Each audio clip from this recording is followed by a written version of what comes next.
بسم اللہ الرحمن الرحیم، السلام علیکم۔ آج 10 اکتوبر بروز جمعرات ہم بات کریں گے دو اہم کیسز کے حوالے سے۔ سپریم کورٹ آف پاکستان میں آج ایک اہم بینچ کو تحلیل ہوا اور بینچ سماعت نہ کر سکا اہم کیسز کی۔ ایسا کیا ہوا؟ جبکہ دوسری جانب 3 دن چھٹی سپریم کورٹ آف پاکستان اسلام آباد جو پرنسپل سیٹ ہے 3 دن کے لیے چھٹی، اور اس میں کون کون سے جو معزز ججز ہیں وہ کسی بھی برانچ یا جو رجسٹری ہے سپریم کورٹ آف پاکستان کی مختلف شہروں میں وہاں بھی بیٹھ کے کام نہیں کریں گے، اس کے اوپر بھی ہم بات کریں گے۔ کراچی بار ایسوسی ایشن کا ایک تگڑا آئین پاکستان میں ترمیم سے متعلق کنونشن ہونے جا رہا ہے، اس کی تفصیل بھی میں آپ کے ساتھ شیئر کروں گا، اور ساتھ میں آپ کو بتاؤں گا 2 ممبران پارلیمنٹ کے خلاف reference election commission of Pakistan میں اس میں جو پیش رفت سامنے آئی ہے وہ بھی میں آپ کے ساتھ شیئر کروں گا۔ پاکستان تحریک انصاف کے سربراہ عمران خان کی 2 بہنیں علیمہ خان اور عظمیٰ خان، ان کو آج جسمانی ریمانڈ کے لیے عدالت میں پیش کیا گیا تھا۔ جج ابو الاسناد ذوالقرنین صاحب، اصل میں جج طاہر عباس سپرہ صاحب ہیں، وہ چھٹیوں پہ گئے ہیں جس کی وجہ سے بطور ڈیوٹی جج سارے کیس ہی پی ٹی آئی کے ڈی چوک سے متعلق وہ اسی جج صاحب کے پاس ہے جنہوں نے سائفر کیس میں سماعت کی تھی۔ عدالت میں سماعت ہوئی۔ پی ٹی آئی کے وکلاء نے عدالت کو بتایا کہ پی ٹی آئی کے رہنما اور کارکنان کے خلاف سیاسی نوعیت کے کیسز ہیں۔ جج ابو الاسناد نے ریمارک دیے کہ میرے پاس جو ثبوت آئیں گے اس کے مطابق میں فیصلہ کروں گا۔ سیاسی انتقامی کارروائی کی دونوں اطراف سے مذمت کرنی چاہیے۔ میں سیاسی انتقامی کارروائی کے بالکل خلاف ہوں۔ ملک کے لیے ساتھ بیٹھ کر چلیں، ملک کے بارے میں سوچیں، یقین دلاتا ہوں میری عدالت میں صرف میرٹ پر انصاف ہوگا۔ وکیل علی بخاری نے کہا کہ علیمہ خان عظمیٰ خان سے وکلاء 10 منٹ ملاقات کرنا چاہتے ہیں، جس پر جج نے کہا 15 منٹ ملاقات کریں، عدالت کے باہر بھی ملاقات کریں۔ پروسیکیوٹر راجہ نوید نے علیمہ خان عظمیٰ خان کے مزید 15 روزہ جسمانی ریمانڈ کی استدعا کر دی۔ جج نے کہا کہ علیمہ خان عظمیٰ خان کا کیوں ریمانڈ چاہیے، کیا ثبوت اکٹھے ہوئے، جس پر پروسیکیوٹر نے کہا کہ انہوں نے دیگر کارکنان کو فون پر اشتعال دلایا اور کارکنان کے ہمراہ پولیس اہلکاروں پر پتھراؤ کیا۔ عظمیٰ خان نے ویڈیو بنائی۔ موبائل فون برآمد کرنا اہم ہے، انہوں نے میٹنگ میں احتجاج کرنے کی منصوبہ بندی کی، جبکہ شریک ملزم عدنان نے بیان دیا کہ علیمہ خان عظمیٰ خان نے دھماکہ خیز مواد فراہم کیا۔ شریک ملزم کے مطابق علیمہ خان عظمیٰ خان نے ڈی چوک پہنچ کر پارلیمنٹ پر بارودی مواد استعمال کرنا تھا۔ دونوں نے ریاست مخالف منصوبہ بندی کی، بارودی مواد کا کارکنان کو مہیا کیا۔ پروسیکیوٹر نے عدالت کو بتایا کہ علیمہ خان عظمیٰ خان سے پوچھنا ہے کہ بارودی مواد کہاں رکھا اور کس نے ان کی مالی مدد کی۔ وکیل نیاز اللہ نیازی نے کہا کہ علیمہ خان عظمیٰ خان نہتی تھی، ان کے پاس کوئی اسلحہ نہیں ہے۔ وکیل سلمان صفدر نے عدالت کو بتایا کہ خواتین کے لیے قوانین میں خاصی نرمی رکھی گئی ہے۔ پروسیکیوشن علیمہ خان عظمیٰ خان کے خلاف نئے الزامات کے ساتھ آئی ہے، وہ عمران خان کی بہنیں ہیں، عمر رسید ہیں، کبھی کوئی سیاسی عہدہ نہیں رکھا، پرامن احتجاج کرنا ہر شہری کا حق ہے۔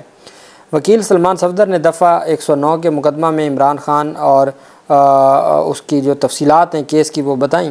جج صاحب نے ساری بات سنی۔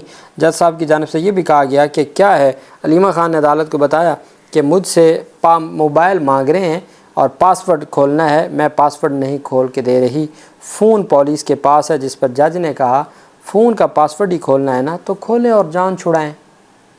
جج صاحب نے کہا کہ پاسورڈ ہی کھولنا ہے نا، کھولیں اور جان چھڑائیں۔ پھر فیصلہ محفوظ ہوا اور اس کے بعد 2 دن کا جسمانی ریمانڈ دے دیا گیا۔ دوسری جانب اعظم سواتی کا ایک مقدمے میں تو ان کو جوڈیشل ریمانڈ پر جیل بھیج دیا، بقیہ 2 مقدمات میں ان کا 7 روزہ جسمانی ریمانڈ منظور کر لیا ہے اسی دہشت گردی عدالت نے۔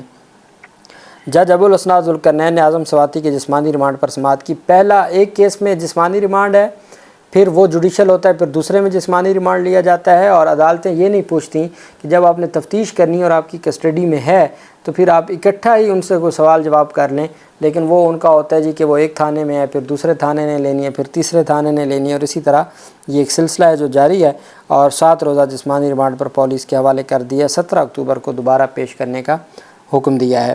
پاکستان تحریک انصاف نے اعلان کیا تھا احتجاج کا، 12 سے 14 3 دن کے لیے پاکستان تحریک انصاف نے مختلف شہروں میں احتجاج کا اعلان کیا تھا، اور اب 8 اضلاع میں 3 دن کے لیے دفعہ 144 نافذ کر دی ہے وفاقی پنجاب حکومت نے۔ اب ایک بات کرتے ہیں جی کہ پاکستان تحریک انصاف کا بندہ ہی کوئی نہیں نکلتا، ان کو کے پی کے سے بندے لانے پڑتے ہیں، اور پھر جہاں چھوٹا سا احتجاج کسی چھوٹے شہر میں بھی اناؤنس ہوتا ہے وہاں بھی دفعہ 144 نافذ ہو جاتا ہے۔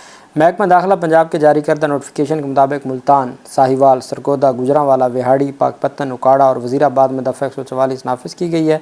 نوٹیفیکیشن کے مطابق ہر قسم کے سیاسی اجتماعات، دھرنے، جلسے، مظاہرے، احتجاج پر پابندی عائد ہوگی۔ پابندی کا اطلاق آج سے ہفتہ 12 اکتوبر تک ہوگا۔ ترجمان محکمہ داخلہ نے کہا کہ دفعہ 144 کے نفاذ کا فیصلہ ضلعی انتظامیہ کی درخواست پر کیا گیا ہے، اور یہ ہر دفعہ ایسے ہی ہوتا ہے، جب بھی کوئی پیش رفت سامنے آتی ہے تو یہ دفعہ 144 نافذ ہو جاتا ہے۔ پاکستان تحریک انصاف کے ایم این اے جو بیرون ملک ہیں اور ان کا بیٹا پہلے ایک دفعہ بادیاب ہوا اور پھر ان کو اغوا کیا گیا، اغوا کا مقدمہ درج ہوا۔ آج جسٹس علی ضیاء باجوہ صاحب نے دوبارہ کل کے لیے متعلقہ حکام کو طلب کیا ہوا ہے، اور ساتھ ہی پاکستان تحریک انصاف کے کارکنان کی نظر بندی کے خلاف درخواستوں پر ہوم سیکرٹری سمیت تفصیلات طلب کر لی ہیں۔ جسٹس علی ضیاء باجوہ نے پی ٹی آئی کارکنان کی نظر بندی کے خلاف درخواستوں پر سماعت ہوئی، جس میں نظر بندی احکامات میں وجوہات کا ذکر نہ کرنے پر ڈپٹی کمشنر سے وضاحت طلب کی گئی ہے۔ جسٹس علی ضیاء باجوہ نے سماعت کی۔ لاہور ہائی کورٹ نے استفسار کیا کہ نظر بندی کی وجوہات کیا ہیں؟ آپ نے سپریم کورٹ کے فیصلوں کا بھی ذکر کیا، بتائیں کون سے فیصلے اور ان کا اطلاق کیسے ہوتا ہے؟ ڈپٹی کمشنر گجرانوالہ نے بتایا کہ نقص امن کے تحت نظر بند کیا، سی پی او نظر بندی کی سفارش کی تھی۔ عدالت نے ایس ایچ او کی رپورٹ طلب کی تو ڈی سی پیش نہ کر سکے، جس کے بعد درخواستوں پر مزید سماعت 11 اکتوبر تک کل تک ملتوی کی ہے۔ اور کل ایک بات جو میں نے دیکھی ہے، جسٹس علی ضیاء باجوہ صاحب نے ابھی حال ہی میں 2-3 بازیابی سے متعلق درخواستیں ہیں تو انہوں نے روزانہ کی بنیاد پر سماعت کی ہے، اور اس میں بازیابی بھی ہوئی ہے، اور اب یہ نظر بندی کی بھی درخواست ہے، روزانہ کی بنیاد پر سماعت کی جا رہی ہے لاہور ہائی کورٹ کے جسٹس علی ضیاء باجوہ صاحب کی جانب سے۔ کراچی بار ایسوسی ایشن آل پاکستان لائرز کنونشن بلا لیا ہے، اور یہ 15 اکتوبر کو 11 بجے ہوگا۔ C P C L parking the Karachi bar association city courts Karachi on the topic of amendments in the constitution of Pakistan. Aamir Nawaz Waraich president اور افتخار علی چنا جنرل سیکرٹری نے تمام وکلاء کو اس میں انوائٹ کیا ہے۔ 15 اکتوبر کو آل پاکستان وکلاء کنونشن ہونے جا رہا ہے آئینی ترامیم سے متعلق کراچی میں۔ پہلے لاہور میں، اسلام آباد، پشاور میں ہو چکا ہے، اور اب یہ کراچی میں وکلاء کنونشن بلوچستان میں بھی ہو چکا ہے۔ وہیں پہ آج ایک اہم پیش رفت سامنے آئی۔ جسٹس منیب اختر صاحب کی سربراہی میں 5 رکنی لارجر بینچ تھا، جس نے آج سماعت کرنی تھی، اور آج 12 بجے سماعت کرنی تھی، لیکن وہ اچانک بینچ کی کاز لسٹ منسوخ کر دی گئی اور سپریم کورٹ آف پاکستان سے ایک نوٹس جاری کیا گیا۔ It is notified for information of all concerned law officers, advocate general, prosecutor general, advocates on record and litigant public that the following cases fixed in the final cause list number 41/2024 before below mentioned benches have been delisted due to non-availability of requisite benches and the list has been revised accordingly۔ Larger bench number 3 ہے justice منیب Akhtar, justice محمد علی مظہر، justice عائشہ ملک، justice سید حسن اظہر رضوی اور justice شاہد وحید۔ میرے خیال میں جو یہ larger bench بنائے جا رہے ہیں پریکٹس اینڈ، ایک تو ہے ریگولر کیسز جو پریکٹس اینڈ پروسیجر کمیٹی نہیں بناتی، اور جو اپیلیں ہیں مختلف ہائی کورٹس کے مختلف کیسز، ایک وہ کیسز ہیں، ایک وہ ہیں جو practice and procedure committee special bench بنا رہی ہے۔ ان بینچوں میں نہیں بیٹھ رہے نہ منصور علی شاہ صاحب اور نہ منیب اختر صاحب، اور میرے خیال میں یہ جو لارجر بینچ آج سماعت نہیں ہوئی اور اس کی کاز لسٹ منسوخ ہوئی ہے، سماعت سے پہلے اناؤنس کیا گیا ہے، آج ہی سماعت ہونی تھی اور آج ہی بینچ نہیں بیٹھا، جس کی وجہ سے کاز لسٹ کو منسوخ کرنا پڑا۔ تو میرے خیال میں یہ وہی وجہ ہو سکتی ہے، چونکہ یہ ایک اسپیشل بینچ بنا تھا، تو special bench practice and procedure ordinance کے تحت بنی کمیٹی نے بنایا ہوگا، جس کی وجہ سے یہ معاملہ آیا ہے۔ سپریم کورٹ آف پاکستان کی جو پرنسپل سیٹ ہے، اس پر کابینہ سیکریٹریٹ نوٹیفیکیشن کے باعث 14، 15 اور 16 اکتوبر کو چھٹیاں ہوں گی۔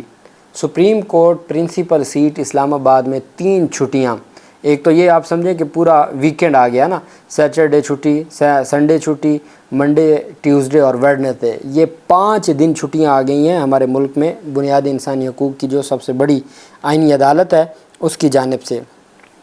لیکن جو رجسٹریز ہیں وہاں بینچ تشکیل دے دیے گئے ہیں۔ رجسٹریز کون سی ہیں؟ جو لاہور ہے، پشاور ہے، کوئٹہ ہے اور کراچی میں ہے، تو وہاں پہ بینچز تشکیل دیے گئے ہیں، لیکن 4 ججز ان رجسٹریوں میں بھی ان دنوں میں سماعت نہیں کریں گے۔ جسٹس منصور علی شاہ صاحب ان 5 دنوں میں کسی رجسٹری میں بطور بینچ کا حصہ نہیں ہوں گے۔ جسٹس عائشہ ملک صاحبہ، جسٹس شاہد وحید صاحب اور جسٹس منیب کسی بینچ کا حصہ نہیں ہوں گے، اور جو باقی ججز ہیں وہ کوئی جو کراچی کے ججز ہیں وہ چھٹیوں میں کراچی میں ہوں گے تو کراچی کیسز کو سنیں گے، جو بلوچستان کے ہیں وہ بلوچستان میں سنیں گے، جو لاہور کے ہیں وہ لاہور کے کیسز سنیں گے۔ لیکن یہ جو 4 معزز جج صاحب ہیں یہ ان 4 دنوں میں کسی بینچ کا حصہ نہیں ہوں گے۔ 2 پارلیمنٹیرینز کے خلاف ریفرنس دائر ہوا تھا۔ آج P T I senator Saifullah Abro کو نااہل کرنے کے لیے ریفرنس الیکشن کمیشن کو بھجوا دیا گیا ہے۔ سینٹ چیئرمین یوسف رضا گیلانی نے الیکشن کمیشن کو بھجوایا، جس میں کہا گیا کہ زیر التوا نیب ریفرنس کے ہوتے ہوئے سیف اللہ ایبڑو ٹیکنوکریٹ سیٹ کے لیے مطلوبہ تقاضوں پر پورا نہیں اترتے۔ نیب کے جس کے اپنے خلاف 5 مقدمات ہیں وہ چیئرمین سینٹ ہے اور وہ الیکشن کمیشن کو بھیج رہا ہے کہ چونکہ نیب کا کوئی مقدمہ ہے سیف اللہ ایبڑو پہ جو پاکستان تحریک انصاف کے سینیٹر ہیں تو ان کو آپ نااہل کریں چونکہ وہ سینیٹر بننے کے اہل نہیں ہیں۔ ریفرنس میں کہا گیا کہ زیر کفالت لوگوں زرعی آمدن اور اثاثوں کے بارے میں حلف نامے میں فراہم کردہ معلومات گمراہ کن ہیں۔ کاغذات نامزدگی کے ساتھ جمع ویلتھ اسٹیٹمنٹ میں اپنے بچوں کی ملکیت والی زرعی اراضی کو چھپایا۔ سیف اللہ ایبڑو نے ٹیکس گوشواروں میں اصل زرعی آمدنی کو پوشیدہ رکھا۔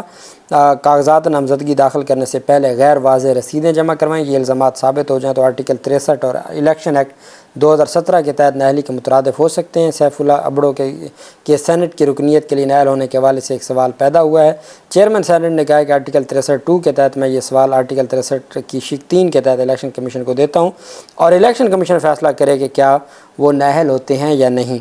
دوسری طرف پاکستان تحریک انصاف کے ایم این اے سہیل سلطان کی نااہلی کا ریفرنس اسپیکر نے بھیجا تھا۔ یہ پی ٹی آئی کے ایم این اے ہیں، اسپیکر نے بھیجا تھا الیکشن کمیشن کو۔ دونوں reference P T I M N A اور پی ٹی آئی سینیٹر کے خلاف 21 اکتوبر کو سماعت کے لیے مقرر کر دیا ہے الیکشن کمیشن آف پاکستان نے۔